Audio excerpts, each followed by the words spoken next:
Hello, Angel here, welcome back. Lovely to see you here once again. Today we're doing a wrap up, a bit of a favourites for the month of April. I think I'm going to throw a few things in from March because, you know, if you've been here for a while, you know I've been AWOL. So there might be a few things that pop in, you know, just to say woo from March, but not so many, I promise. So with that being said, let's get into it, shall we? Why not? Let's do it. So all the decks, all the books, all the things, all the lovely, gorgeous goodies that have been filling my cup and feeding my soul, yeah, over the last month or so.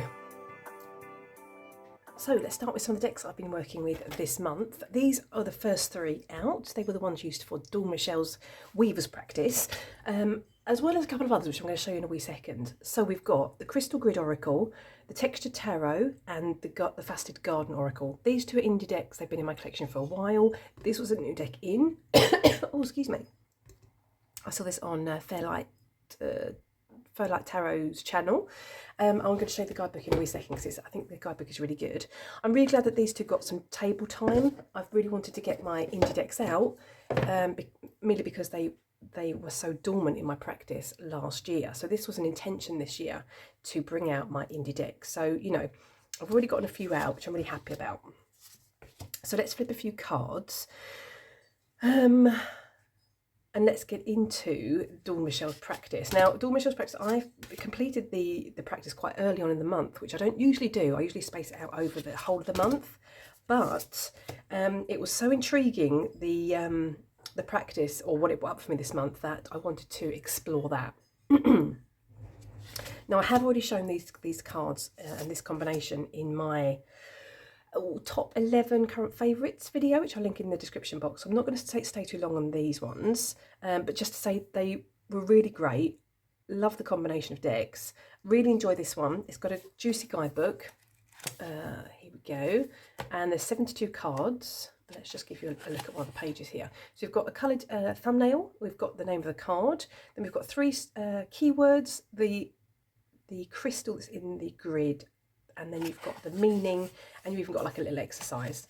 And that's the same for each one. And I think the production quality is really beautiful for this one. It's got like this, you know, sacred geometry behind, and you've got like this marbled effect and this banner. I think it's really nicely done, really nicely done. I went on online and looked at this one when I saw it on Sylvia's channel. I'm sorry. I'll put that on the screen.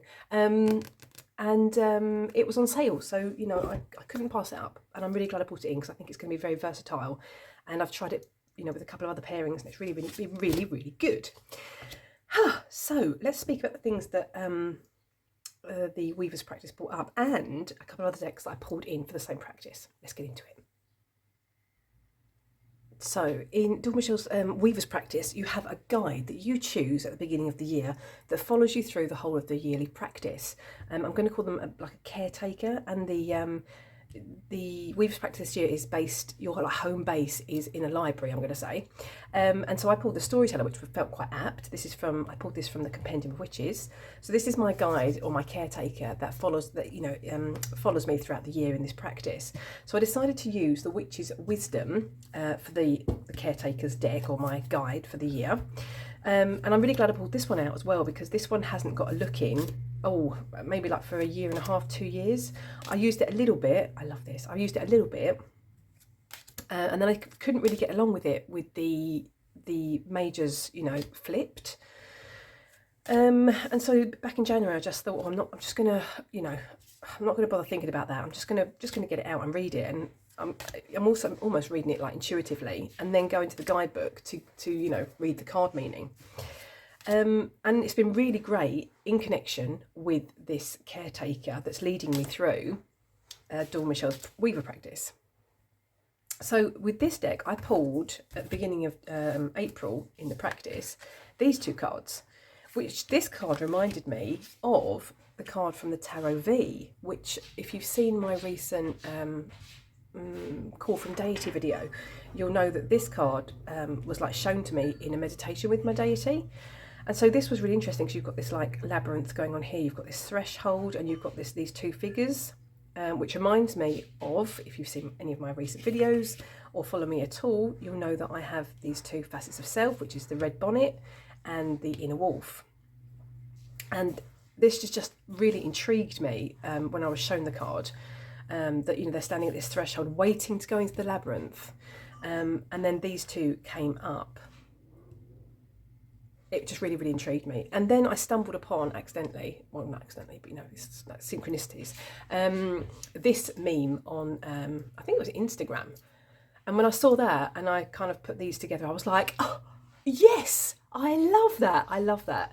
So this is what I've been working with, you know, after completing Dawn Michelle's Weaver's practice for April, sorry. And I've been kind of looking more into this inner labyrinth. I kind of came upon the thought that I've almost like my inner mausoleum, that I've built this labyrinth initially for safety, to keep me safe, and I knew the way out of this labyrinth, but over time I've kind of forgotten how to get out of the labyrinth, and I made it so intricate that the people, anybody that wanted to come, you know, to come into the labyrinth to kind of meet me, really had to be committed to doing it, and they had to, you know, it was going to take some time to get through to me. And most people, you know, in my life, because I tend to keep people at an arm's length, they give up, obviously, because, you know, it's, you know, to get close to me is, you know, it is, I don't let people in very easily. And so this was a really great representation for me that, you know, initially this was built for my security, to keep people that weren't invested in the relationship with me at arm's length, or, you know, more than an arm's length. But now I myself have forgotten how to get out of this labyrinth, which is, you know, no longer needed, really. And this what's it called, lightning, kind of reminds me of the Tower, which is obviously this is the Tower card, but in the Witch's Wisdom, which is, you know, the major flipped back to front. So I just really like this. I really like this, and this kind of spoke to me of, I can't think of the word for this, but mushrooms have this network under the ground, which you don't tend to see, and this is just the fruit.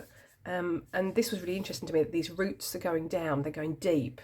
And I was kind of working with the Cave of Sybil cards that I'm using in connection with this. So it all kind of like intertwined together. And if you've seen my Walking with Deity or Call from Deity video, I'll link it in the description box.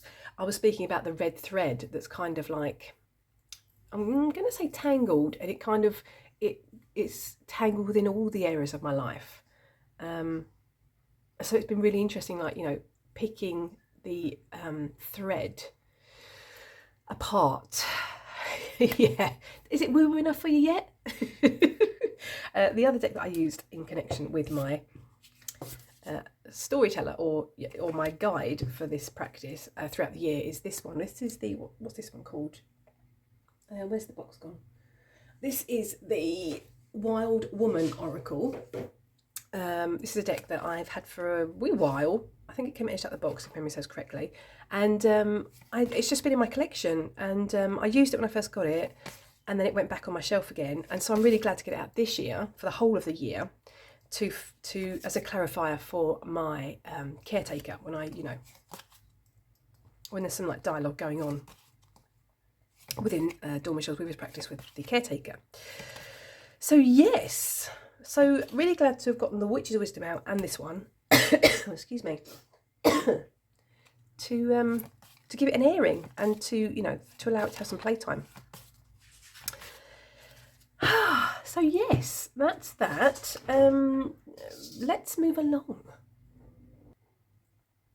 So another practice that I believe I started in March, if memory serves correctly, was the Witch's Black Lent project, I'm going to say. I'm going to put the creator's name on the screen here, and I'll even link their video in the description box. I think this was the third year in a row that they have hosted this project, or I'm going to say challenge.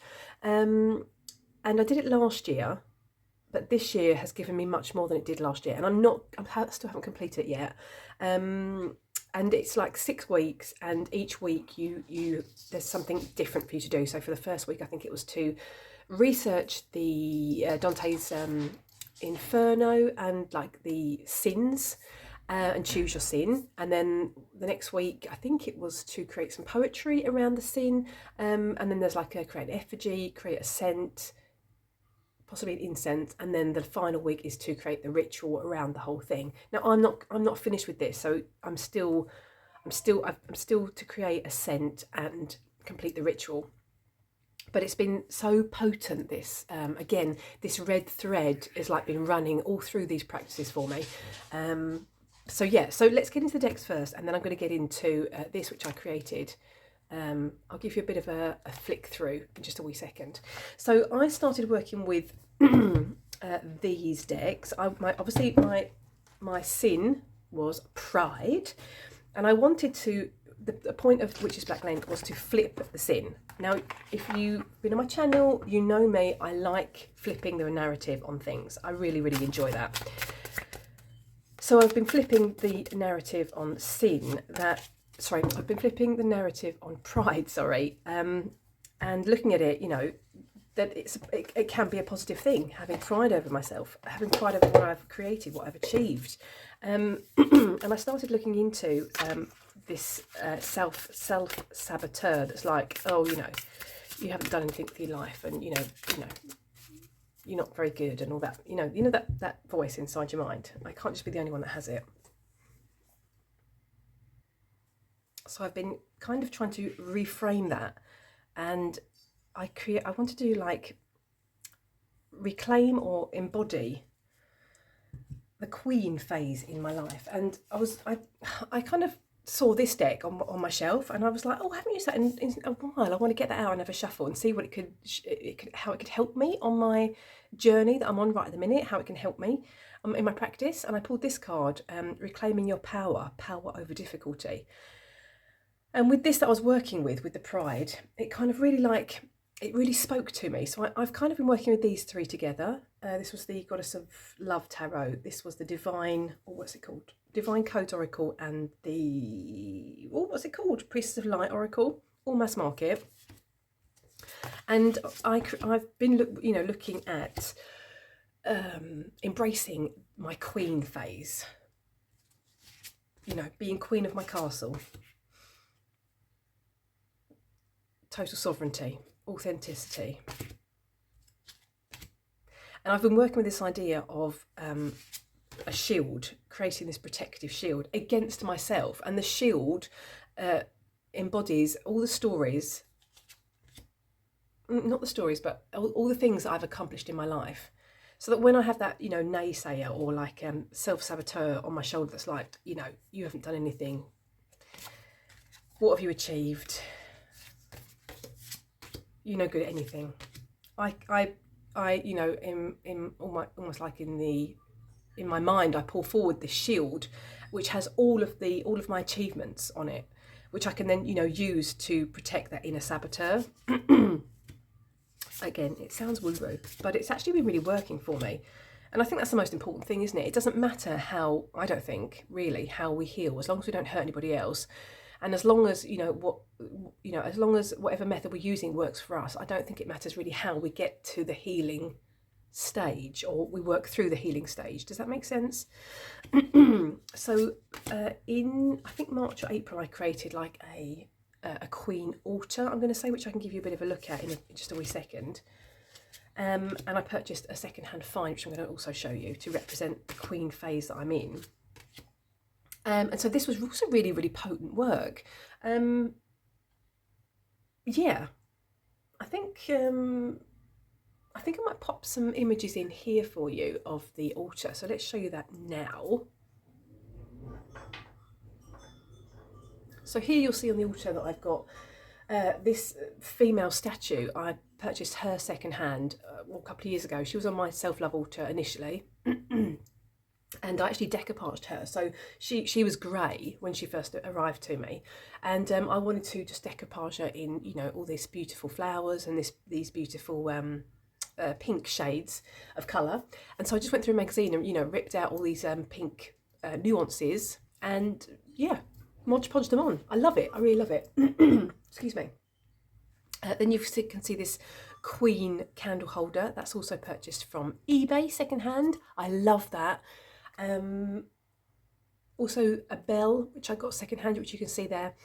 You can see this beautiful glass holder. Excuse me. And then we've even got the glass candle holder. The effigy I decided to use was actually a chess piece, which is the queen from the chessboard in black. So actually that is the representation of my queen, me as the queen archetype. Yeah. So that's obviously something else I'm working with this month and ongoing, or have been working with this month and is ongoing. And these 3 decks have been helping me with that. Now, I have used the Goddess of Love Tarot previously, and I've really, really enjoyed it. And I kind of used this for my Lilith work when I was working with Lilith. But this kind of really slots nicely into this empowered archetype I'm working with currently within my practice. So yeah, so that being said, let's take a bit of a flick through this beauty. Let's get it done.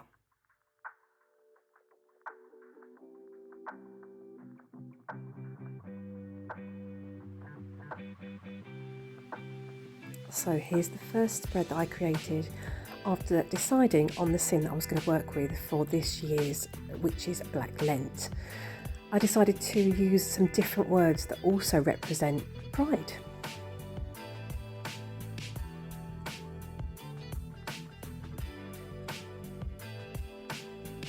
So I created this spread around the womb work that I was feeling drawn to and that I was looking into. I drew a representation of me like blossoming out of this womb space, this darkness, this cocoon.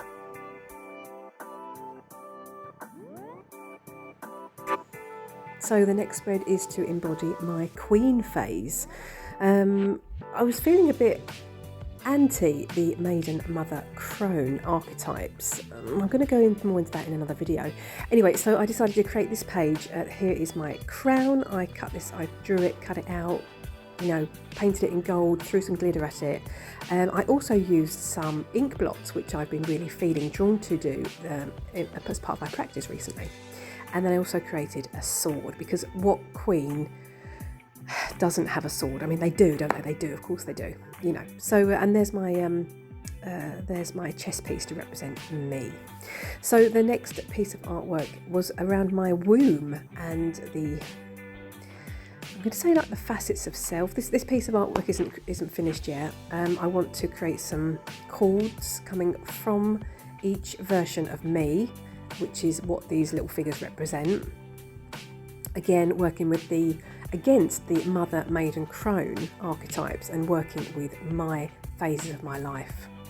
The final spread that I've completed in this book is about seeing myself through my eyes and not through other people's eyes, reclaiming my power. Now I've still got quite a few pages to complete, and I tend to create an artwork around the spread with tarot and oracle that I've been working with this practice. So there'll be more to come in this book. That's it. That's as far as I've gotten. So I've been working quite intensely with that practice since I think the middle of March, and I've been really, really enjoying that. It's been giving me a lot. I purchased this book, which I haven't dipped into yet, but this is Fairest of All by Serena Valentino, and this is flipping the narrative of the Queen's story in Snow White. And I felt this was really apt for pride, because their pride keeps them looking in the mirror and wanting to be the fairest maiden of them all. But this really intrigued me, this book, because Serena Valentino, they flip the narrative of the villain, I'm going to say, in the story, and I'm really into that. I really like that, looking at things from a different perspective. So this is something that I really want to dip into. It's sitting on I'm going to call it my inner queen altar, I'm going to say. So yeah, maybe I could say that's another facet of self that I'm working with currently. I've got a lot of plates spinning as usual, haven't I, in my practice? Okay, let's move along. Let's move along to some more art. So another practice I've been working with this month is, well, obviously I'm working with it every month, but it's shadow work. But I specifically bought this book in this month, which is by the same creator as, I want to say, the Crystal Maze Tarot. If I've said that incorrectly, I'll put the name on the screen. yeah, it's by Kerry Ward. Now, I follow the creator on Instagram. Sorry, I don't think I've shown that very well in camera shot. The artwork is by Nata Vadana. I hope I said that correctly. I apologise. I mean, look at this. This artwork in here is absolutely stunning. Look at this. Here we go. Let's show you a few more pictures. And it's like a workbook for you to work through for shadow work. Now, I started to write in this book, but then I decided that I was going to actually continue in my journal because I needed more space. I've been meditating with my shadow self, which was so enlightening and so interesting, and it took me places that, well, it took me really to the shadows. If I do say so myself, really, you know, surprised me. And yeah, and I've just been really enjoying it. So I've gotten this far so far, and I've been working through this part, which actually took quite a while. There was quite a lot of journaling involved. Now, obviously, with this book, well, you know the decks I'm going to pull forward for this, don't you? Of course you do. Of course you do. Tarot V obviously had to have a bit of an airing for this to be used with this book. The Fallen Angels Oracle. I love this oracle, and even it goes without saying, the Darkwood Tarot. I'm not going to show you the decks because I've shown them recently in my top 11 current favourites, I think. I'll link that video in the description box. But just know that this is an excellent book. This reminds me of an actress. I'm not going to say who it is because once you see it, you can't unsee it. But doesn't it remind you of a specific actress? I don't know. I'm not going to say it. But yeah, I can most definitely recommend this book. I've been really enjoying it. I'm looking forward to, you know, continuing through and working through it, although I'm a little bit nervous because, you know, shadow work and all that. Yeah, and actually saying that, it kind of, again, there's this red thread, you know, that's all tangled. So it kind of leads me back to the labyrinth that I was speaking about in Dawn Michelle's work. It kind of leads me to this and to the Devil card. It's very interesting. 2025 is turning out to be very enlightening and very empowering and very interesting. Let's move along. So, new decks into my collection. We're starting with Lilith, Queen of the Night Oracle Grimoire. This was a Kickstarter I got in last week. So I haven't started working with it as yet. I've had a little bit of a look through the guidebook. Now, I felt really drawn to purchase this or back it on Kickstarter when it appeared. Must be like, I reckon maybe a year and a half ago, something like that. Edged in black from the box. I'm not currently working with Lilith, but I just felt really drawn to this deck, and I really enjoy the keyword and then this like key phrase as well. So we've got apple, forbidden knowledge. I bite the apple to recognise the depth of my desires and access hidden knowledge. Oh, I like that a lot. I'm not going to read them all out, but I'm just going to give you a quick flick. There are several walkthroughs of this deck on on YouTube, if you'd like to have a look at that. I really like this, Black Candle Protection. I kindle the black flame within, turning my insecurity into a protective barrier of strength. Oh, boom. I love that so much. Yeah, the guidebook, from what I've seen of it, looks really good. There's a lot of actually I can show that in a wee second. There's a lot of information about Lilith and you know, the mythology based around Lilith, which is looks to be really well researched. So yes, this is the first deck. I'm wondering if this deck might pair nicely with the Cave of Sibyl Oracle. I've pulled it out. This one, and obviously there would be a tarot in here somewhere as well. I feel that the Cave of Sibyl Oracle is happy to stand alone, and you know, if you've watched my Walking with Deity or Call from Deity video, I'll link that in the description box, you'll know that I've been working with this deck intensely, but I just wonder if these two might read nicely together. Yes, baby. Good boy, sweetie.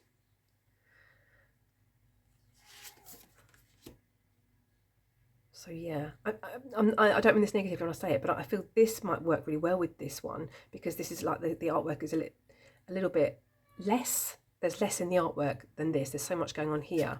So I think they might complement each other really well. Ooh, Moth and Fragility. I honour my fragility, finding strength in my delicate nature to explore new territories. What's this one? This one.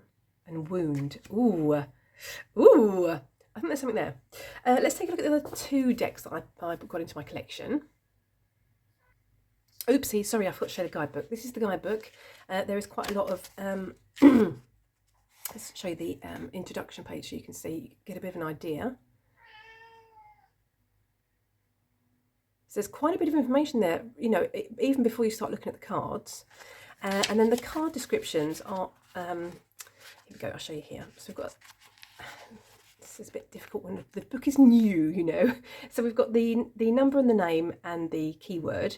And you've got like a short key phrase, I'm going to say. You've got the meaning of the card, and then you've got like a shadow work prompt. And then you've got a few extra keywords here. And that's the same for each of the cards.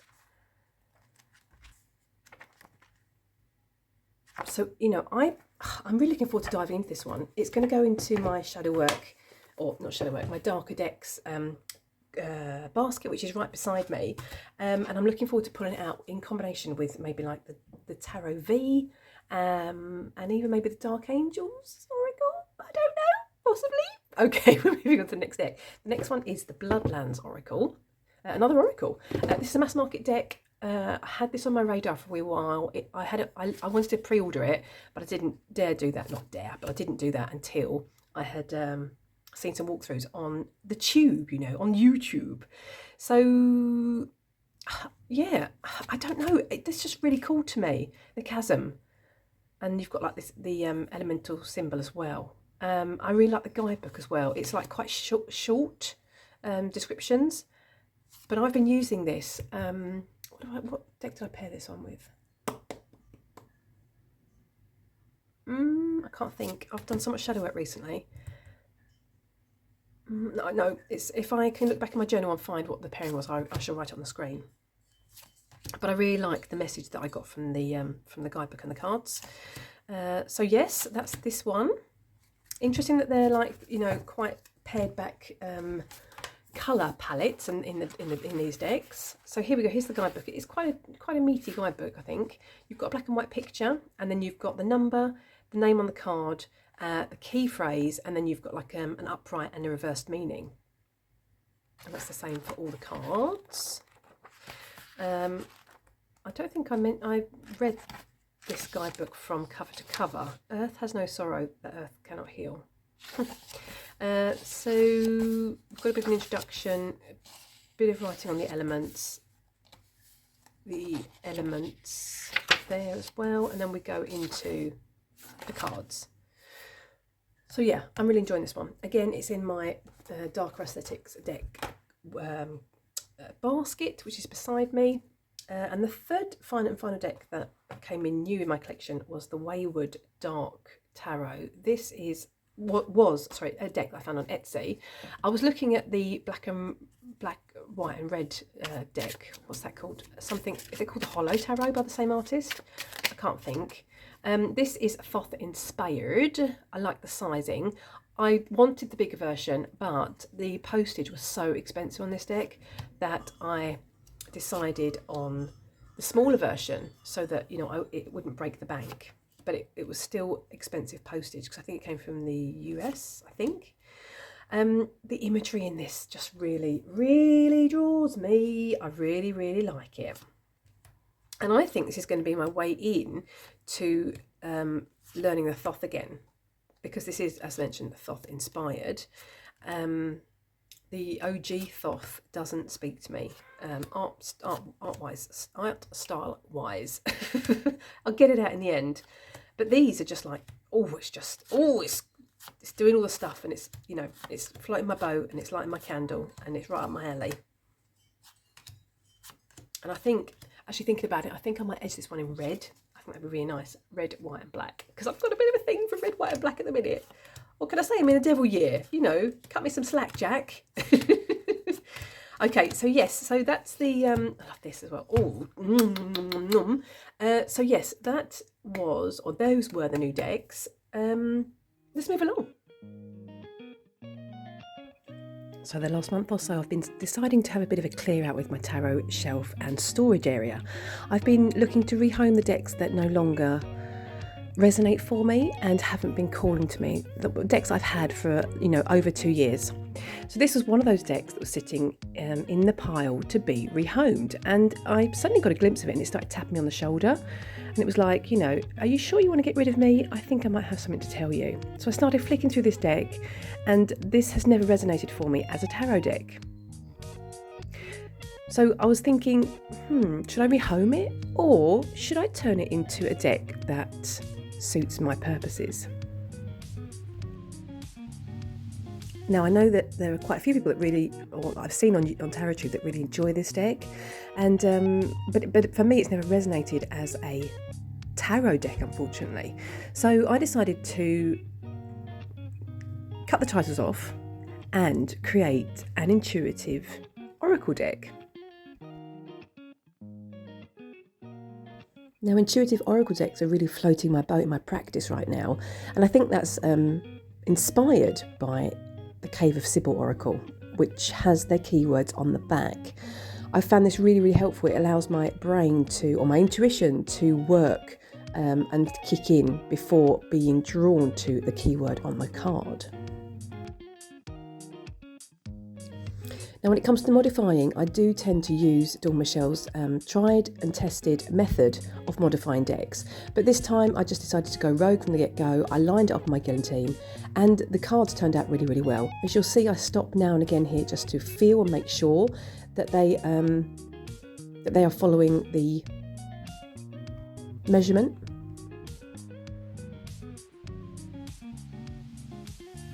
Now, I do find this artwork really intriguing. It does really speak to me. And before I even started modifying the deck, I asked the deck how it felt about leaving my collection. And the cards and the images that it threw out to me was like really, really spot on for the things that happen in my practice now, which is the reason that I decided not to rehome.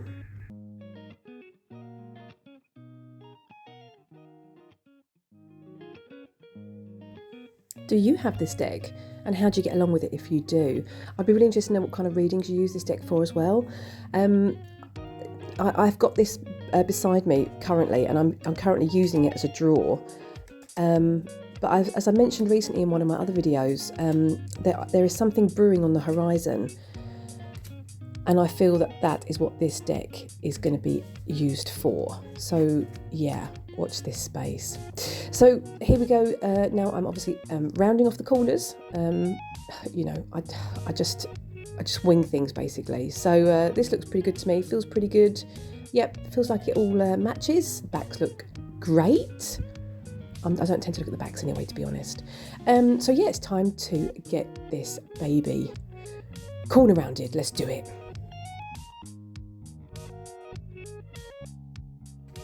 If only it happened this quickly in reality.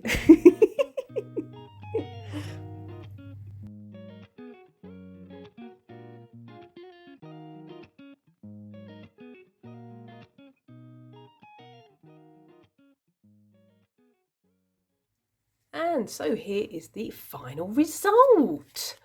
I really, really like it, I've got to say. I haven't edged the last... Here we go. Look, I still need to edge this, but I'm thinking about maybe edging the whole deck in black. I don't know. I've got a thing about black recently. I just can't help myself. I can't help myself.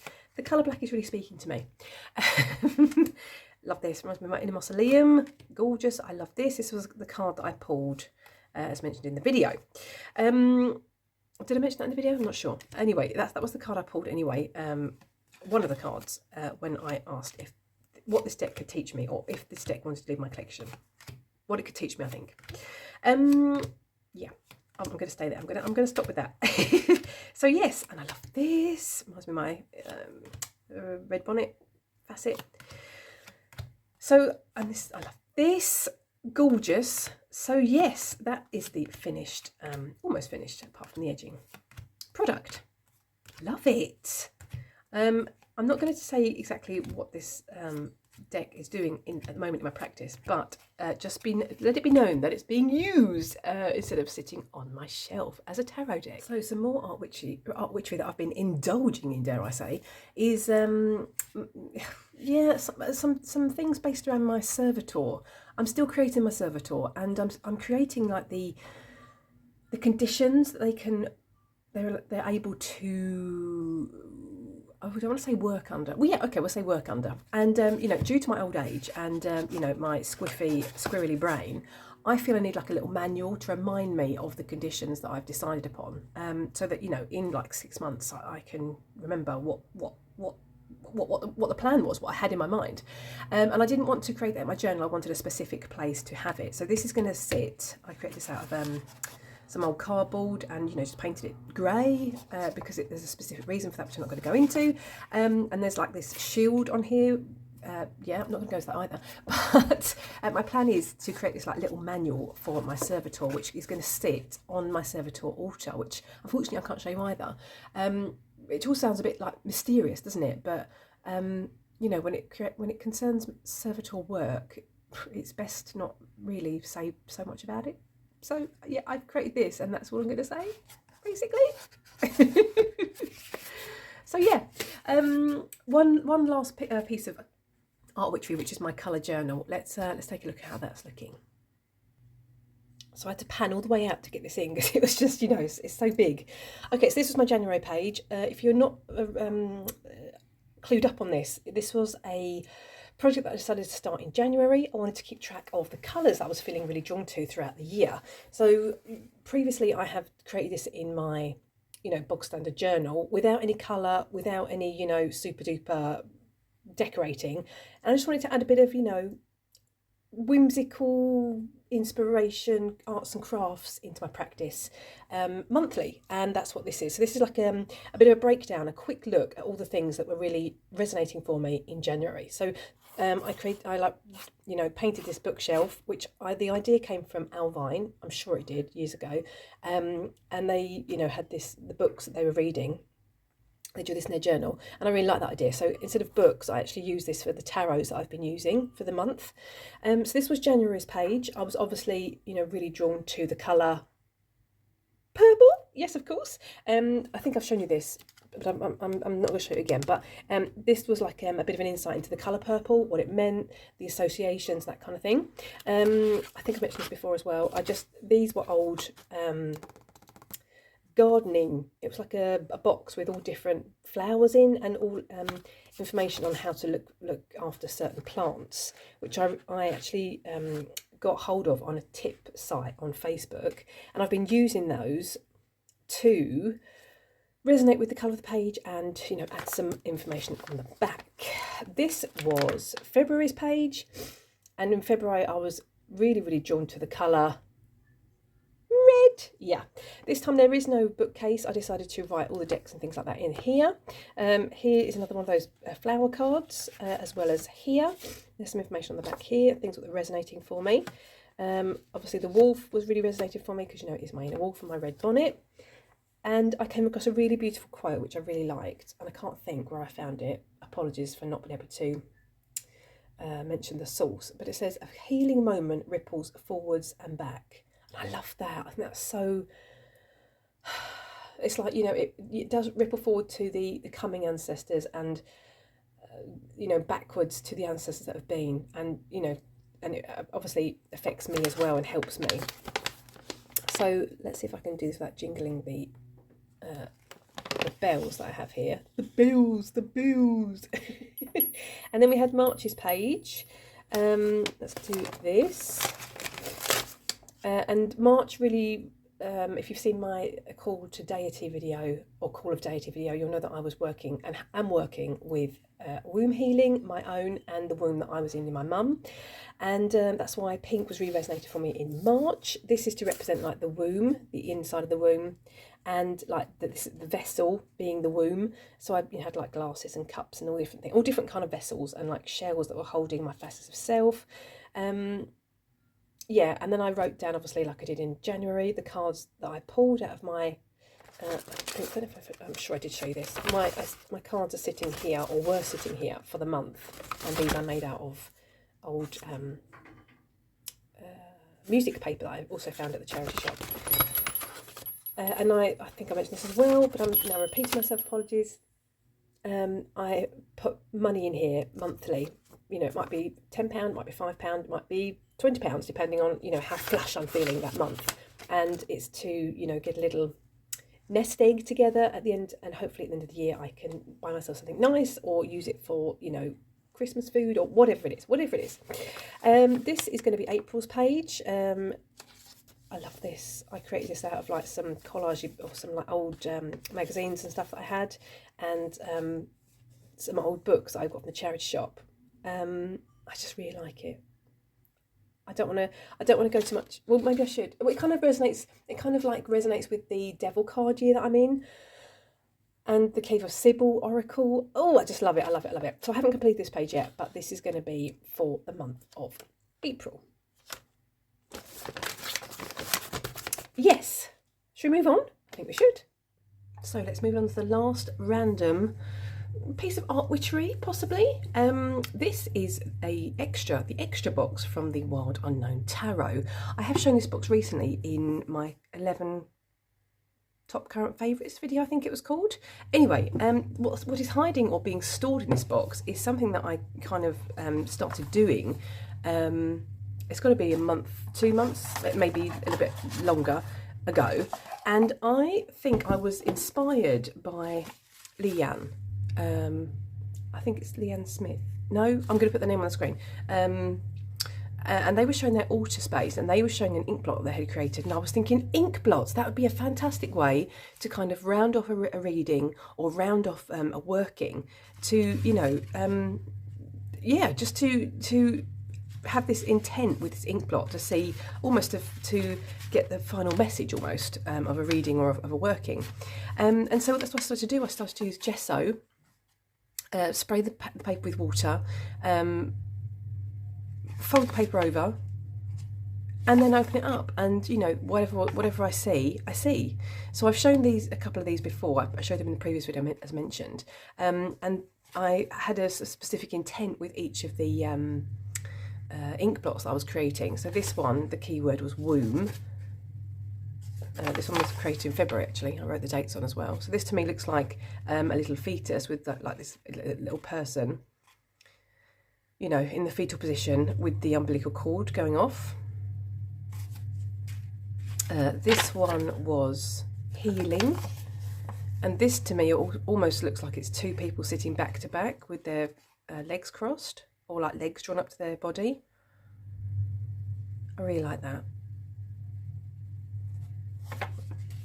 This one was outlook, and this almost looks like, to me, like a butterfly, actually, or possibly a moth. No, I'd say a butterfly, I think.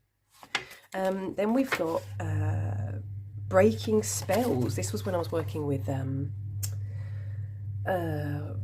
Cave of Sybil Oracle, and this is just me, but this to me looks like a buffalo looking forward. These are the legs, here's the tail, and there's a real interesting synchronicity with the bison. Did I say bison? Did I say devil? I think I said bison. I hope I said bison, because I'm thinking of the devil card now. There is some kind of like thread running through or about the bison with the deity that I'm working with, which kind of leads me back to the devil card slightly. It's all intertwined. It's all very interesting. This one was spell result, when I was creating something specific. Again, it reminds me a bit of it gives me a bit of a moth or butterfly vibe. And then this last one was rebellion, which I haven't deciphered as yet. But I've been really, really enjoying it. So enjoying it. And I created another one, which you saw earlier in my Pride fold out book. And so when I just feel, when I feel like, you know, it's relevant, I create one of these, and I don't know, it's just been really, really interesting. I've really, really enjoyed it. So this is sitting on my altar over there. yeah, and as mentioned, you know, when I get a bee in my bonnet, I want to do it. Grab my gesso, grab some water, and I get ink blotting. Let's move on. So I've been very lucky since the beginning of January to have 2 weekends away with a friend. We've obviously stayed at a hotel, and whilst we've been away, we have indulged in some secondhand shopping. So these are my favourite secondhand finds that I could remember in any case. So the first one is this one, which you might have seen on my inner facet, the Queen altar that I just showed you.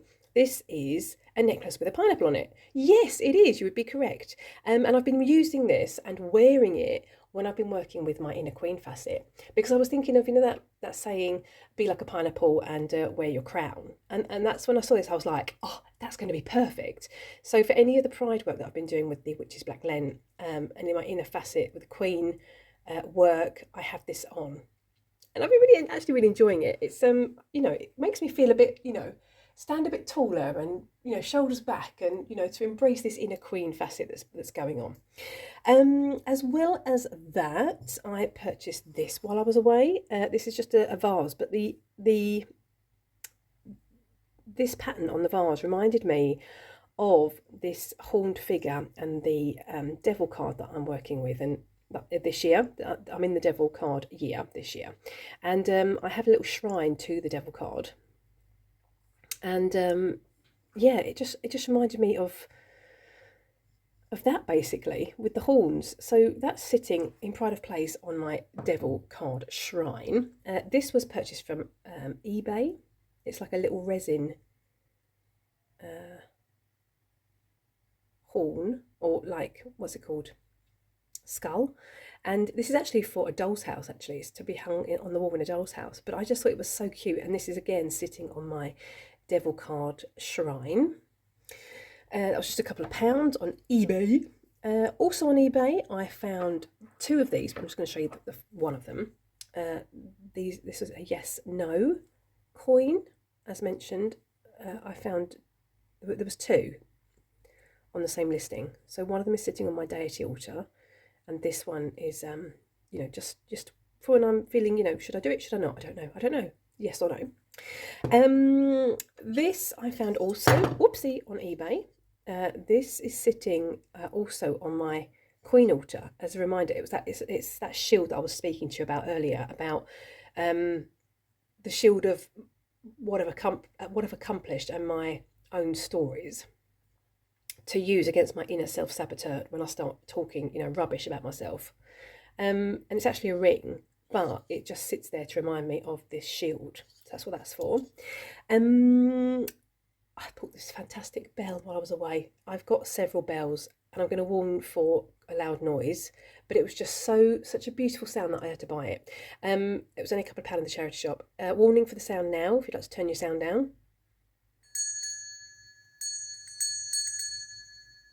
I think that's just such a beautiful sound. I think that's the most beautiful sound of a bell I've got, actually, in my collection. I've got a couple of bells on different altars and things, and on my desks and things like that, but that's the most beautiful, I think.